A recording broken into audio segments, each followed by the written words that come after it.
Good morning students. हम लोग आज सबसे पहला जो टॉपिक पढ़ने जा रहे हैं वो है वेसेपर थ्योरी।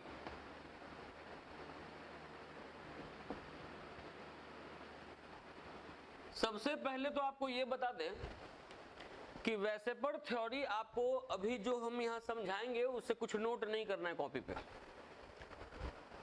ऐप में ही जहां पे आप जिस सेक्शन में वीडियो देख रहे हैं, वीडियो वाले सेक्शन के बाद स्टडी मटेरियल का सेक्शन है, तो आप स्टडी मटेरियल के सेक्शन से वहां से आपको वेसेपर थ्योरी नोट करना होगा। सबसे पहले वेसेपर थ्योरी में आपको यह बता दें कि टोटल पॉइंट 6 है। 6 पॉइंट को भी हम यहां समझाएंगे बारी बारी। आपको वो 6 पॉइंट लिखना कहां पे है, तो वीडियो वाले सेक्शन के बाद है स्टडी मटेरियल का सेक्शन। स्टडी मटेरियल का सेक्शन खोलिएगा तो उसमें केमिकल बॉन्डिंग का फोल्डर खोलिएगा। उसमें आपको एक पेज है, उसमें वेसेपर थ्योरी और वैलेंस बॉन्ड थ्योरी है, जो आपको दोनों भी हम यहां क्लियर करेंगे। वेसेपर थ्योरी का फुल फॉर्म होता है, V का मतलब होता है वैलेंस, S का मतलब हुआ shell, electron, paired, repulsion, theory. VSEPR theory में वेसेपर का फुल फॉर्म हुआ valence, shell, electron, pair, repulsion, theory. 6 point में जो सबसे पहला पॉइंट है वो कहता है कि किसी भी मॉलिक्यूल का जो ज्योमेट्री है, कोई भी मॉलिक्यूल, जैसे मान लीजिए कि अमोनिया है NH3, तो हम लोग बोलते हैं कि अमोनिया का ज्योमेट्री पिरामिडल है। इस तरीके से बनाते हैं अमोनिया को। ऐसा क्यों बनाया? क्योंकि इसमें बॉन्ड कितना है, तो 3, मतलब बॉन्ड को बॉन्ड पेयर इलेक्ट्रॉन बोलेंगे। बॉन्ड पेयर है 3, एक बॉन्ड पेयर, दूसरा बॉन्ड पेयर, तीसरा बॉन्ड पेयर। और ये लोन पेयर कितना है, तो 1। बात सुनिएगा, पहला पॉइंट है वेसेपर थ्योरी का कि किसी भी मॉलिक्यूल का ज्योमेट्री इस बात पर डिपेंड करता है कि उसमें कितना वैलेंस, सेल, इलेक्ट्रॉन पेयर है, मतलब उसमें कितना बॉन्ड पेयर है, उसमें कितना लोन पेयर है। किसी भी मॉलिक्यूल का ज्योमेट्री इस बात पर डिपेंड करता है कि उस मॉलिक्यूल में कितना बॉन्ड पेयर इलेक्ट्रॉन है, कितना लोन पेयर इलेक्ट्रॉन है। जिस हिसाब से बॉन्ड पेयर, जिस हिसाब से लोन पेयर होगा, उसी हिसाब से उसका ज्योमेट्री होगा। आपको टोटल 14 ज्योमेट्री बताया गया है कोवेलेंट बॉन्ड पढ़ाने समय, तो वो 14 ज्योमेट्री आपको दिमाग में रखना है।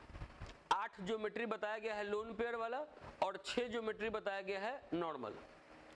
कि अगर मान लीजिए कि किसी के पास 4 बॉन्ड पेयर है, 1 लोन पेयर है, तो ज्योमेट्री आपको बताया गया है उस केस में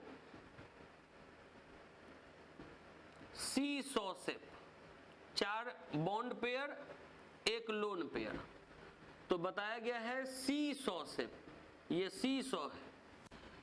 3 बॉन्ड पेयर, 1 लोन पेयर, तो बताया गया है पिरामिडल शेप। पहला पॉइंट यही है बस, कि किसी मॉलिक्यूल का ज्योमेट्री इस बात पर डिपेंड करता है कि उसमें वैलेंस, सेल, इलेक्ट्रॉन पेयर कितना है, मतलब उसमें बॉन्ड पेयर कितना है, उसमें लोन पेयर कितना है।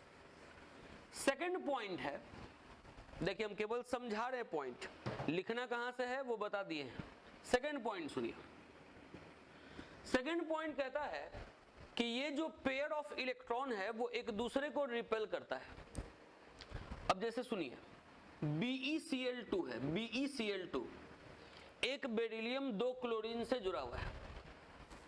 एक बेरिलियम 2 क्लोरीन से जुड़ा हुआ है। अगर कोई इस तरीके से बना देगा BeCl2 को, तो ये स्ट्रक्चर गलत होगा। इसलिए गलत होगा क्योंकि ये जो बॉन्ड है, तो बॉन्ड किस चीज के मिलने से बना है, तो इलेक्ट्रॉन के मिलने से बना है। इलेक्ट्रॉन हुआ नेगेटिव चार्ज पार्टिकल। ये भी बॉन्ड है, तो बॉन्ड किस चीज के मिलने से बना है, तो इलेक्ट्रॉन के मिलने से बना है। इलेक्ट्रॉन हुआ नेगेटिव चार्ज पार्टिकल।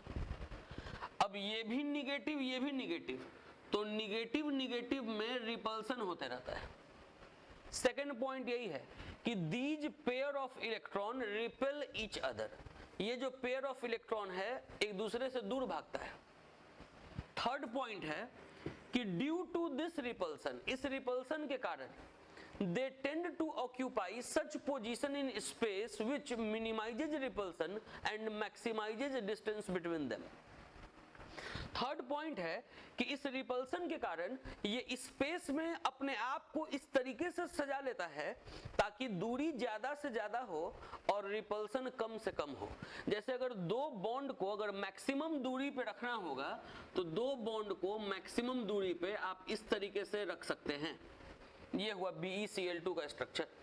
अगर आप ऐसे बनाएंगे BeCl2 तो ये सही होगा क्योंकि ये मैक्सिमम दूरी पर है, 180 डिग्री के बॉन्ड एंगल पर है।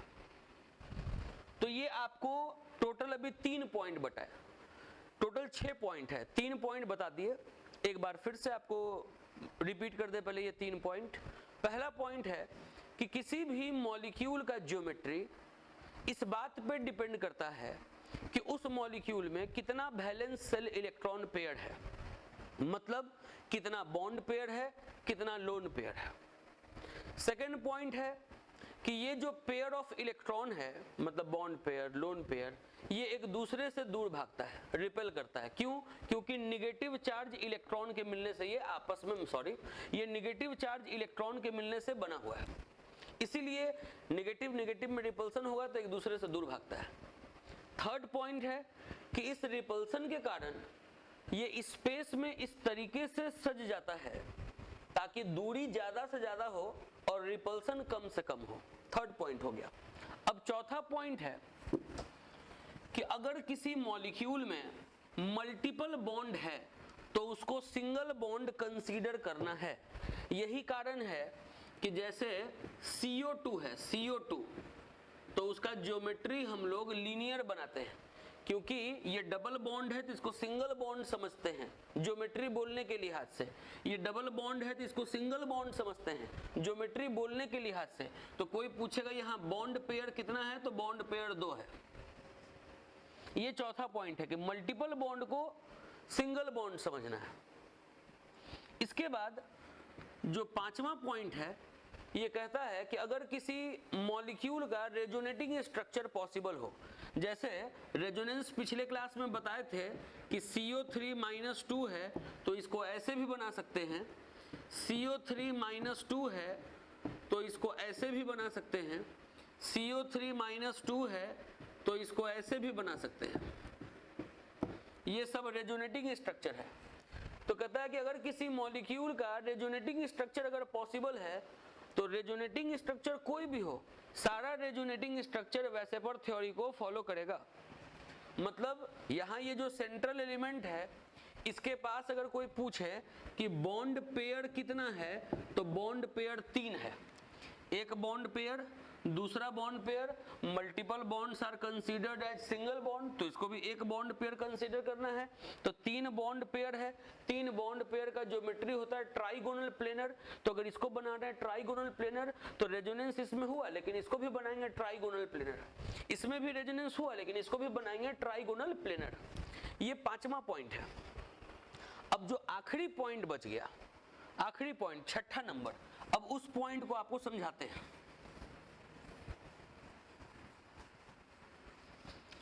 एक बार पांचों पॉइंट फिर जल्दी से बोल दें।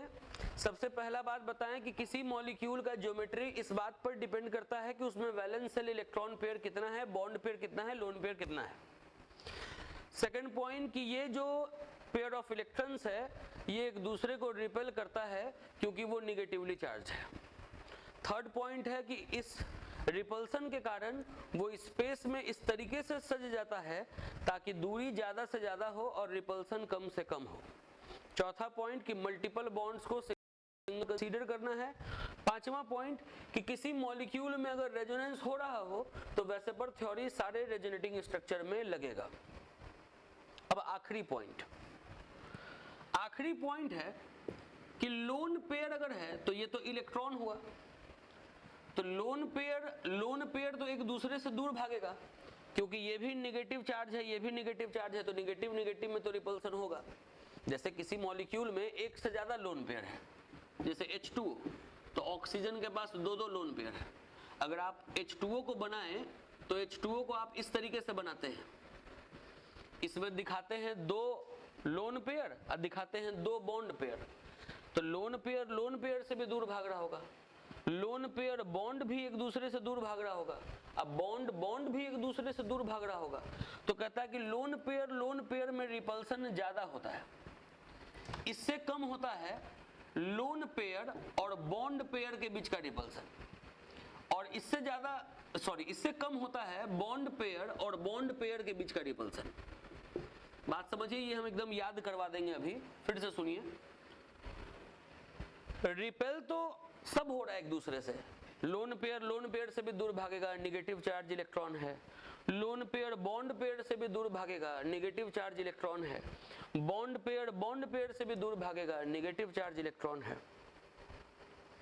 लेकिन लोन पेयर के बीच का रिपल्सन ज्यादा है, लोन पेयर और बॉन्ड पेयर के बीच का रिपल्सन इसके कंपेयर में कम है, और बॉन्ड पेयर के बीच का रिपल्सन सबसे कम है। इसको समझने के लिए, मतलब याद रखने के लिए, एक छोटा सा कहानी सुनिए। अगर मान लीजिए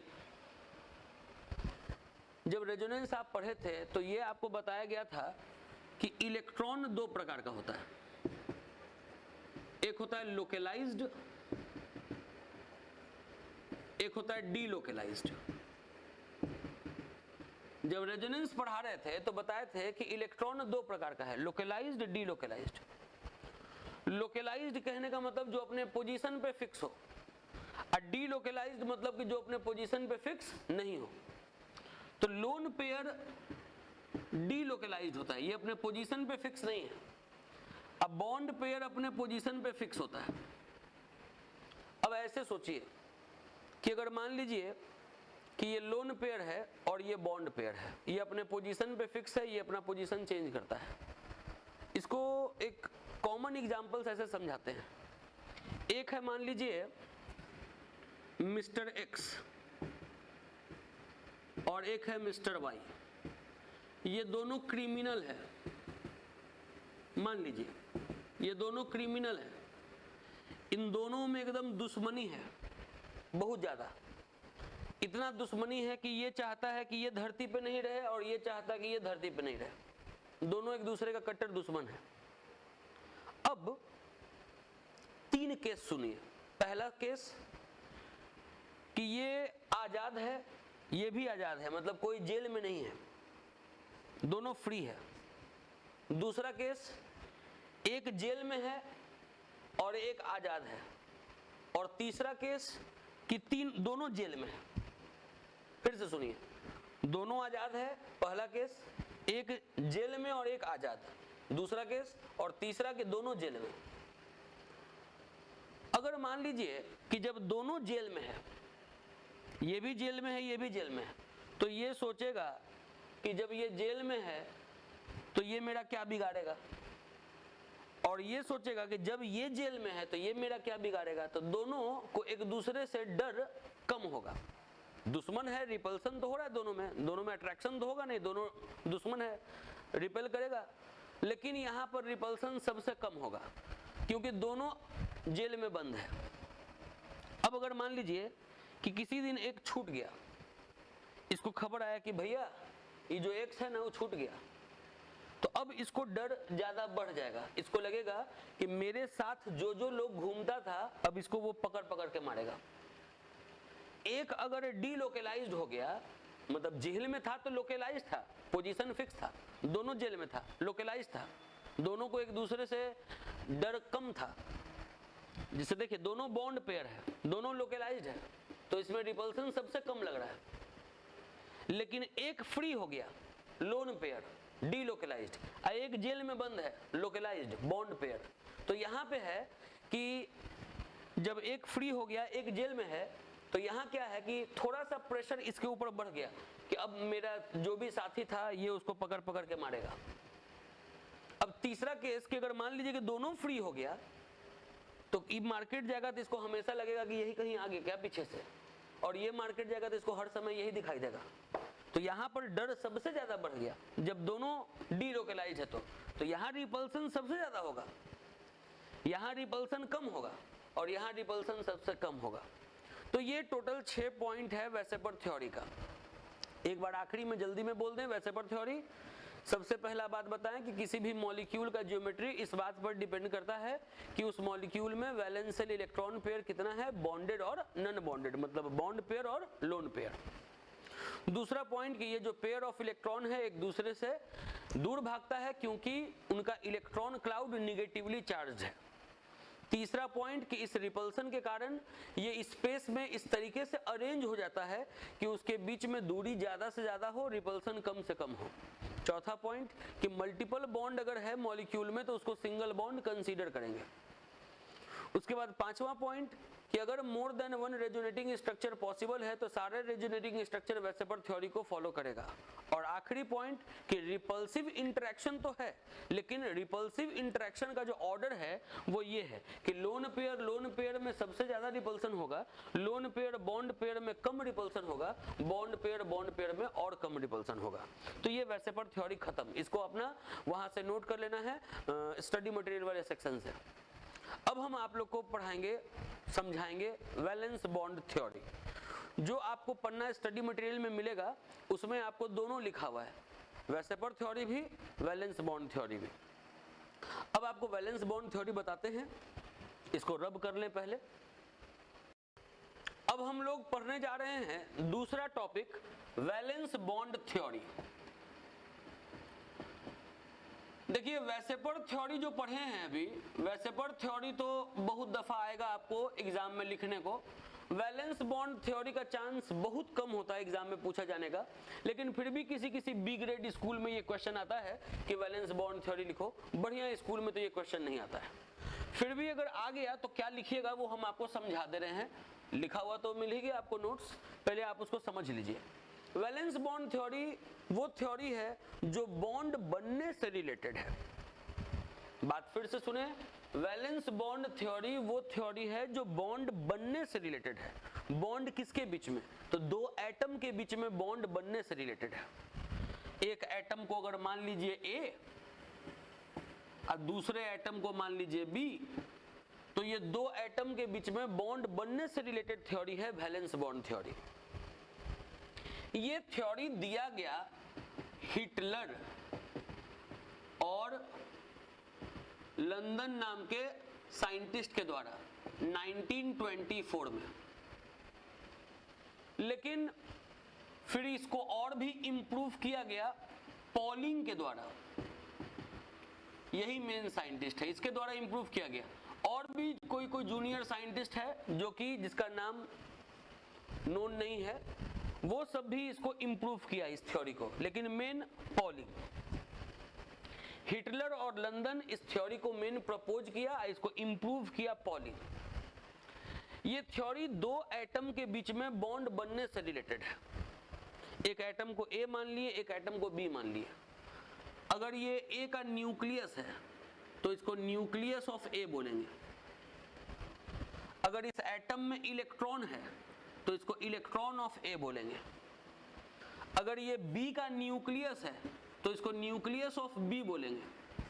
इसमें अगर इलेक्ट्रॉन है तो इसको इलेक्ट्रॉन ऑफ B बोलेंगे। ये थ्योरी कहता है कि जब दो एटम आपस में करीब आएगा, बॉन्ड बनाने के दरमियान जब दो एटम करीब आएगा तो नया प्रकार का अट्रैक्शन फोर्स और नया प्रकार का रिपल्सन फोर्स अराइज होगा। अट्रैक्शन फोर्स जो अराइज होगा, सुनिएगा, अट्रैक्शन फोर्स जो अराइज होगा वो एक होगा